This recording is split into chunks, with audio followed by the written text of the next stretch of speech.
Halo, assalamualaikum warahmatullahi wabarakatuh. Pada video kali ini kita akan membahas tentang termokimia pada subbab reaksi eksoterm dan reaksi endoterm. Eksoterm dan endoterm ini berkebalikan. Jadi ekso itu berasal dari kata exit ya, mirip dengan kata exit, artinya itu keluar, dan endo itu masuk. Jadi ini kebalikannya. Ini membicarakan tentang arah energi antara sistem dan lingkungan. Jadi kalau eksoterm itu arah term itu kan energi atau kalor, panas gitu ya. Jadi kalau eksoterm itu dari sistem menuju ke lingkungan, jadi keluar ke lingkungan. Jadi arah energinya dari sistem keluar menuju ke lingkungan. Sedangkan kalau endoterm itu dia dari lingkungan menuju ke sistem.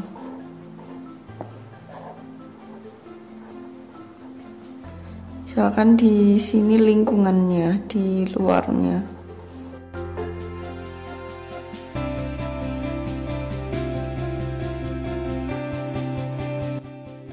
Jadi di sebelah kiri ini eksoterm,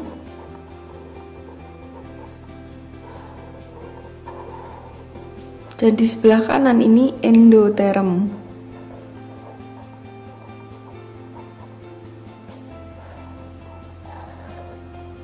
Kita ulangi, eksoterm itu dari sistem menuju ke lingkungan, sedangkan endoterm itu dari lingkungan menuju ke sistem. Ciri-ciri pada reaksi eksoterm yang pertama adalah suhunya naik. Yang kedua, melepas kalor. Melepas atau membebaskan kalor. Yang ketiga, delta H-nya itu negatif. Sedangkan kalau endoterm itu kebalikannya, suhunya itu mengalami penurunan, dia menyerap kalor, delta H-nya itu positif. Contoh yang paling mudah itu di bagian eksoterm. Ini ada reaksi pembakaran. Jadi misalkan kamu punya kayu dibakar. Kayu dibakar itu merupakan contoh reaksi eksoterm. Jadi reaksi pembakaran itu semuanya masuk ke reaksi eksoterm. Nah, kalau kamu punya kayu dibakar, maka energi yang ada di dalam kayu itu akan keluar menuju ke lingkungan, sehingga kalau kamu di sampingnya, di samping kayu yang dibakar, itu kamu akan merasakan kalornya.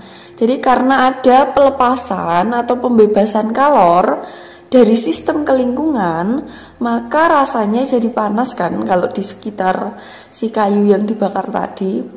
Dan ciri-ciri yang lainnya, suhunya kan naik.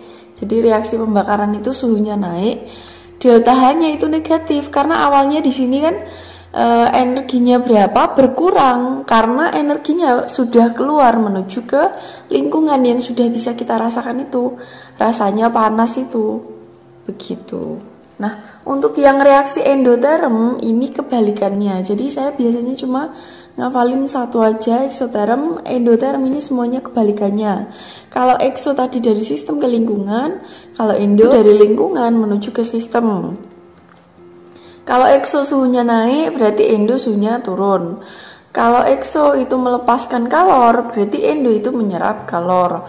Kalau ekso itu energinya berkurang kan tadi, jadi delta H-nya itu negatif, perubahan entalpinya itu negatif, maka endoterm itu perubahan entalpinya itu positif. Kemudian kita lanjut ke persamaan termokimia dan diagram energi. Yang dinamakan persamaan termokimia, ini persamaan reaksi, tapi disertai dengan termo, disertai dengan delta H-nya. Jadi harus disertai delta H di sebelah kanannya. Jadi ciri-ciri persamaan termokimia ini ada persamaan reaksi, kemudian di sebelah kanannya itu ada perubahan entalpinya. Kalau ini kan kalau nggak ada delta H-nya gini, dia kan cuma persamaan reaksi biasa. Tapi kalau ada delta H-nya, ini dia merupakan persamaan termokimia. Kemudian untuk diagram energi, cara membuat diagram energi itu kalau kita sudah punya reaksi, maka kita amati nilai delta H-nya itu berapa. Di sini nilai delta H-nya itu positif 44 kJ, positif. Awalnya kita buat seperti sumbu X dan sumbu Y ya. Kemudian di sini kita buat dua garis ini sebagai tempat untuk reaksi dan hasil reaksi. Jadi ingat di sebelah kiri itu reaksi atau reaktan ya, reaktan di sebelah kiri. Sedangkan di sebelah kanan itu produk. Jadi yang kiri ini reaktan, yang kanan itu produk. Reaktan ini sama dengan pereaksi, produk ini sama dengan hasil reaksi. Jadi dua garis ini itu untuk tempat reaktan dan produk. Reaktannya kan yang di sebelah kiri, si H2O liquid. Kemudian yang produknya itu H2O dalam fase gas. Karena ini delta H-nya positif, maka arahnya itu naik. Jadi ingat kalau delta H-nya positif, arahnya itu naik. Kemudian kita tuliskan karena ini naik, maka panahnya kan dari bawah ke atas. Kalau ini kan dari kiri ke kanan, maka yang di sebelah kiri ini ditulis di bawah dan di sebelah kanan ini ditulis di atas. Paham ya? Panahnya kan kalau ini dari kiri ke kanan. Jadi kiri ke kanan, kalau ini dari bawah ke atas, maka yang kiri dipindah ke bawah, yang kanan dipindah ke atas. Karena persamaan termokimia tadi harus disertai delta H, maka ini juga kita tuliskan delta H di tengah-tengahnya sini. Sini kita tuliskan delta H itu sama dengan plus 44 kilojoule. Kita coba lagi untuk yang reaksi di bawahnya, ini juga ada reaksi. Di sebelah kanannya ini pasti ada delta H-nya untuk menjelaskan persamaan termokimia. Kemudian reaktannya ini ada dua, berarti ya produknya ada satu. Kita gambarkan dulu sumbu X dan sumbu Y. Kemudian kita gambarkan dua garis untuk menuliskan reaktan dan produk. Kemudian kita lihat arahnya dulu. Delta H ini nilainya negatif sehingga arahnya itu ke bawah panahnya.